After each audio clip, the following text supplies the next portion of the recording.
You can get caught up in it so much that you forget, why am I doing this?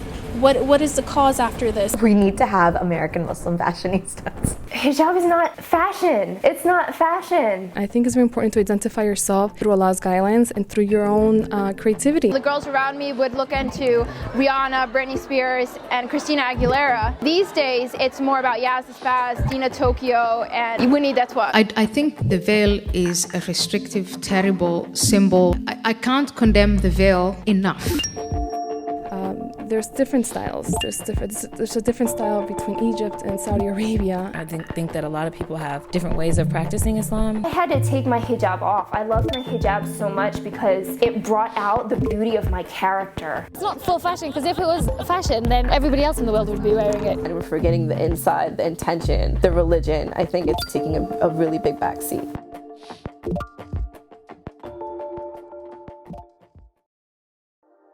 The hijab is by consensus a mandatory requirement according to all Muslim schools of thought, both Sunni and Shia. But what do hijabi women wear, and how do they wear it? In short, what is hijab in the modern West? We found that it is whatever Muslim women want it to be.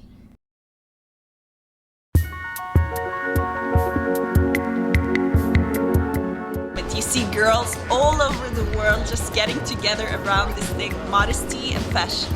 You see it like girls in Australia, or girls in somewhere like Kuwait or Egypt, and girls in like small town America being just, fabulous, cool, and fully covered. The Muslim fashion industry is estimated to be worth at least $96 billion, and the number of fashion designers, bloggers, and consumers is booming. YouTube features thousands of hijab vloggers ready to teach you how to rock the latest scarf style and how to accessorize scarves with jewels and bows. Islam and fashion, hijab and fashion, it's an oxymoron, it cannot happen. I've had people say, is this a fashionable outfit or is it religious? And I say both. Why can't it be both? You have these women that are unapologetic about their faith, unapologetic about the fact that they wear hijab or don't choose to wear hijab, and they show you exactly how you can rock your style. It's like a whole network where you can inspire or get inspired from all over the world, and I just think it's amazing. I love that now it's part of our culture. It's all becoming one thing, and I like that there are Muslim girls out there that are doing this. There's a new wave of women challenging social expectations of what the hijab should be or what it should look like, and they're defining it for themselves. They're more willing to take risks and to experiment a little more. But not everyone is on board with what the Muslim fashion scene is becoming. The feelings are mixed. Some Muslims see a flashy, high-fashion hijab as missing the point. Can hijab be immodest? What does it mean to be fashionable and modest? How do you balance materialism and modesty? Are Muslims feeding into a culture that glorifies narcissism through social media? Does all this defeat the purpose of wearing hijab and modesty? Our purpose was to seek out different stories, different takes on this argument. It hurts me that there are women out there that it seems like they just don't take it as seriously as it's meant to be. It hurts me because I couldn't wear hijab. I wasn't able to. And there are girls out there and they act like it's just this cool thing that you do to differentiate yourself. For a long time, Christina Vinjara of Brooklyn was unable to wear a headscarf because it made her non-Muslim family uncomfortable. I had to take my hijab off. I loved my hijab so much because it brought out the beauty of my character. It made me a better person because it made me conscious of the way that I treated people, the way that, other people perceived me as a Muslim woman. It made me a nicer person. For a while, it felt like it was the only thing that connected me to a Muslim identity. And so I see women abusing hijab, and it hurts me. Like, you don't value something that is a beautiful gift from Allah. When there are women who, like me, who would just love to wear it because they want that connection. Some argue that being fashionable is a form of dawah, or a means through which Muslims can effectively call others to Islam. When you wear hijab, you are constantly in a position that you have to look good every day. because you are spreading your religion, you are giving dawah.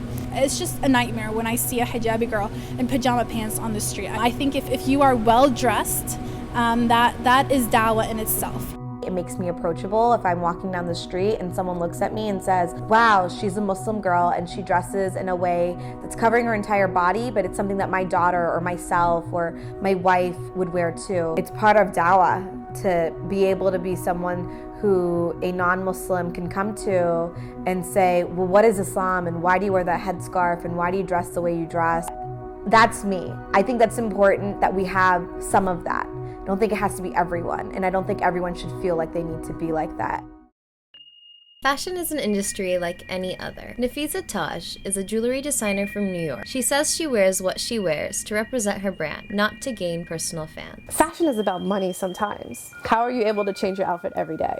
How are you able to get such good photography? How are you able to go to these events? It should not feel like a race to become like someone, to be similar to a celebrity, because isn't this what we criticize the mainstream community, non-Muslims, for doing? It's about focusing your energy, your money, your time on the way you look. And not many people have the luxury of doing that. I feel like some people in the community, when they're becoming popular, they're advertising themselves or marketing themselves, we're just so happy that they have a scarf on their head that we kind of like uplift them. It would make a girl feel a little bit uneasy because she feels like she can't keep up, or she feels like she can't be like this girl. We're so much looking on the outside and we're forgetting the inside, the intention, the religion. I think it's kind of taking a really big backseat. I would totally look at them and be like, oh my God, you look so cool and you look so awesome. And I wish I looked so put together every single day, and I don't. And so I think I would see them, and I just felt like I was creating some like really high expectation for myself, that like I always have to have an outfit of the day that's perfect and that I could Instagram a picture of myself if I wanted to. Or I felt like, you know, I would see them having certain name brand things, and of course I appreciate name brand things, but I can't afford more than half of the stuff that some of these girls are wearing. This is something that I'm faced with on a daily basis. I have to constantly stop and remind myself, you know, Nada, why are you doing this? And I've seen so many girls where, you know, this has happened to them. They get caught up in the glamour and the shine and the light and the interviews and this and that you forget, why am I doing this? What is the cause after this? Dina Tokyo is arguably one of the most successful Muslim fashionistas on social media. Her YouTube videos receive millions of views and counting. I started just designing clothes and putting them up, taking photos in uni, like renting out the studio, and putting photos on Facebook on this little page called Dina Tokyo. She says that by working in the fashion industry, she not only helps other people keep their hijab on, but she helps herself. I find it really, really hard wearing the hijab. By the way, I've had really bad times where I'm about to take it off, like so close to taking it off. So I'm also helping myself by doing what I do, because I know how difficult it is, and people think, oh, just you dress up and you say you look good, are you doing it for fashion, blah, blah, blah. But it's not for fashion, because if it was fashion, then everybody else in the world would be wearing it. You know what I mean? Still only the Muslims wearing it, and we only wear it for a reason. End of the day, even if I am going to take it off, I only don't take it off because I think there will be a punishment for me taking it off, and I'm too scared to find out what that punishment is. So everything I do is really to help myself more than everyone else. Sorry guys. But if it helps other people along the way, then it's great. Alhamdulillah. Who are Muslim youth looking up to for role models? Are Muslim fashionistas role models? Or are they simply a less worse alternative? Or my daughter, I want her to look at me and I want her to look at other muhajjabas and think they're cool and I want to be like them. And I like that they are someone who dresses nicely and still wear hijab. You know, growing up, we didn't have any role models, so the girls around me would look into Rihanna, Britney Spears, and Christina Aguilera. And these days, it's more about Yaz Spaz, Dina Tokyo, and Winnie Detwas. You have to recognize that a lot of Muslim girls are interested in fashion, and the fact that they have solid role models to go after, I think that's a really important thing in itself. Dressing well is not enough to be a role model, in my opinion.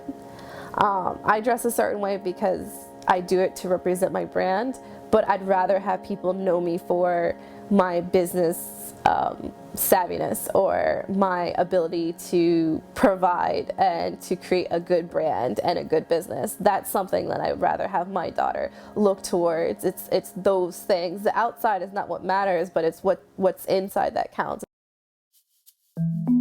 Salma Khan used to wear hijab, and she realized at a point that whether she liked it or not, she was representing her religion by doing so. I got out of the car and I flipped him off. And I was wearing hijab at the time, and even though I was acting like any stupid young teenage girl, my sister, pointed out that, Salma, you're wearing hijab, like, that's like the image that they're seeing, this hijabi flicking you off. And it kind of stuck with me that, like, wearing a hijab isn't just something that's just me wearing, this piece of cloth. Like, there are people who do think that every person represents an entire religion. Many argue that it's unfair for one person to have to represent an entire religion. Marwan Ibrahim recently participated in a Muslim fashion video, which was criticized for not being inclusive of a more diverse array of Muslims. It's like you put out something as an artist and as a Muslim, and all of a sudden you're faced with this pressure to represent everyone. It's impossible to do that. Some argued that the video was pointless. Some said that the hijabi woman looked anything but modest. Some said that it was superficial, only widening the gap between the rich and the poor. Sadil Alam, a Latina from Queens, wears a full black niqab every day when she goes out, but that doesn't mean she believes it's for everyone. I do observe the face veil, and that's an option that I took upon myself, but I didn't jump into this position right away. So it's a journey, and a lot of people forget that. Women are coming from like all different walks of life. And as one of my friends has said, we didn't all take Shahada at the same time. So there's always going to be some differences in some people, and we're all on a journey. I think like before you tell anybody what to do, you first have to they have to learn to love that thing. I personally would not enter Islam if I didn't learn to love it, what's behind it. So I think that's the key to many things, learning to love something in order for you to make a change versus, here you go, you got to snap this on and you got to do it and you just got to do it. It's might work temporarily, but in the long run has been proven it's not. People tend to fall back because you don't know what you're doing. You're just like following along. What you may not expect to hear is that Alam has more than 50,000 followers through her lifestyle page, Sweet Modesty. We got to follow her in a peculiar experience, as she did a photo shoot of a model featuring clothes and colors that Sadil would never wear outside herself. I am completely different than I was 4 years ago. Never would I have ever imagined that I would be dressing the way I am now 4 years ago. My old poses were very seductive. That was the point of it, sex sells. So they were very seductive, and I had to remind myself, whoa, you can't pose like that. The more you show, the better it is. I mean, these girls are out here doing all types of things right now. It's getting ridiculous. It's a journey, and a lot of people forget that. To me, Sweet Modesty, that's what it is. Personally, that's my reflection of my journey. So what are some examples of different Muslims at different stages in their journey? I used to be really, really, really self-conscious about my hair. I had really, really, really long hair. It was really pretty. I can show you a picture. Long hair, that is the symbol, right? That's your symbol of your femininity, your sexuality, your sensuality. You can read books on bioevolution. I was so self-conscious about not flaunting my sexuality through this symbol. And then I chopped it off. When I looked at myself in the mirror after that, it was gone. It was gone, and I realized all there was my face and myself, and in its own way, I felt like this was my hijab.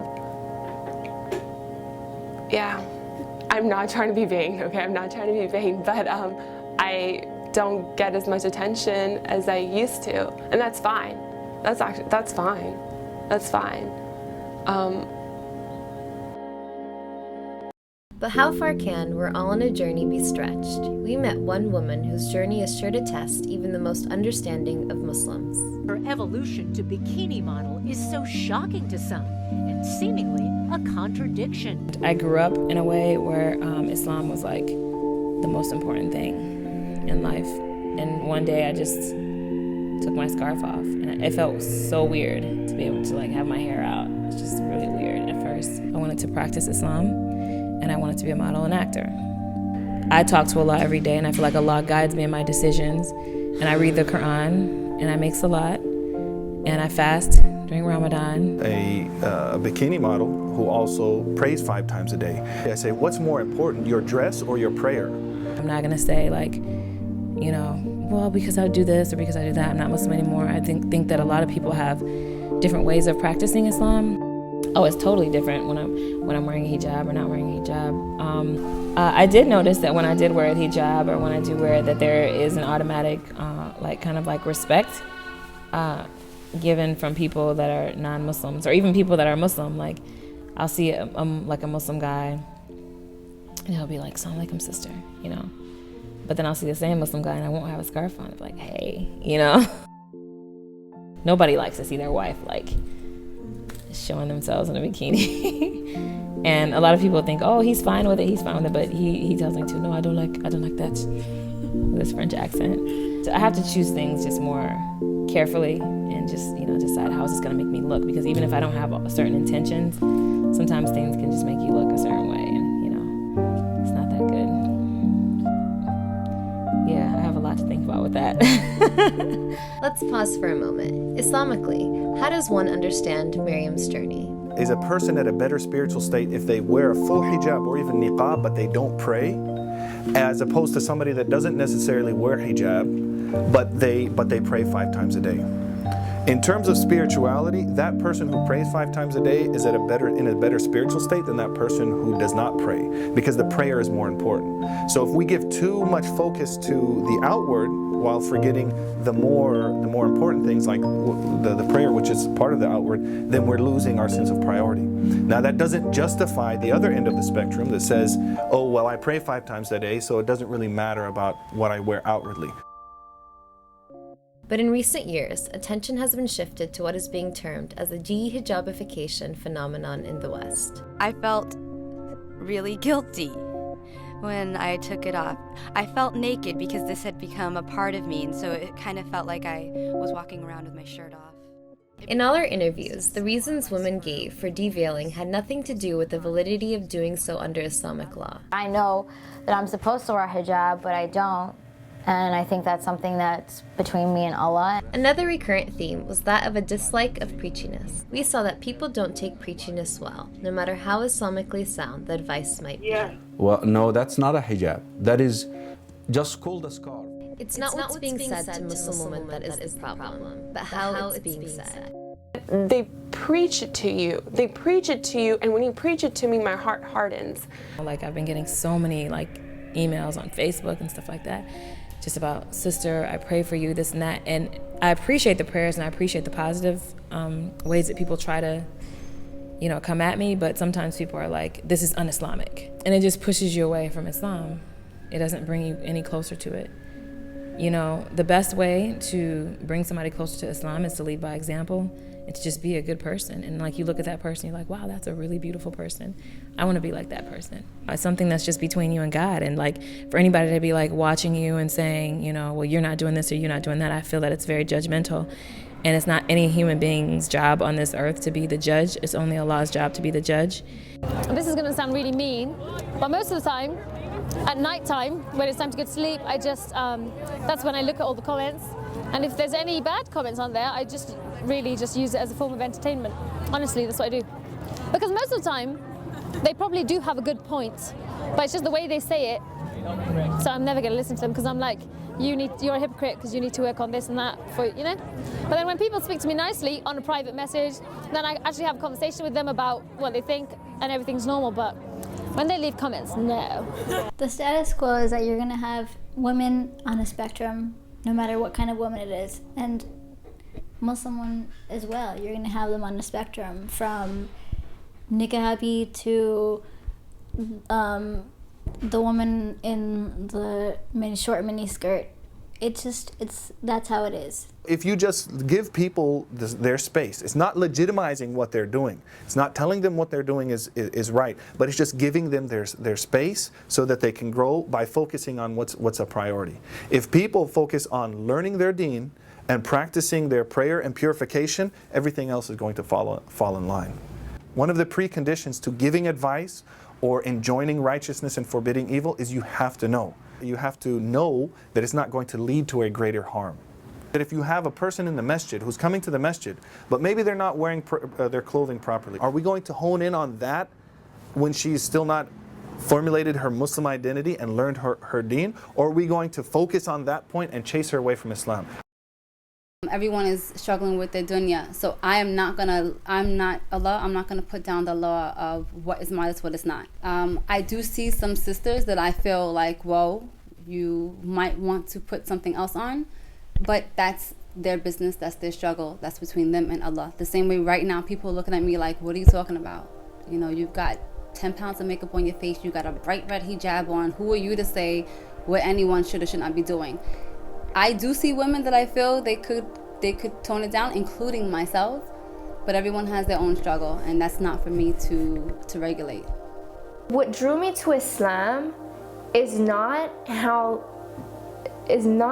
entirely how women dressed, it was how Muslims treated each other. I saw people doing such nice things for their fellow Muslims that I had never seen in my own culture, in my own background. I think if you were to pin Islam on hijab and on hijabi fashionistas, I don't think I would ever become Muslim.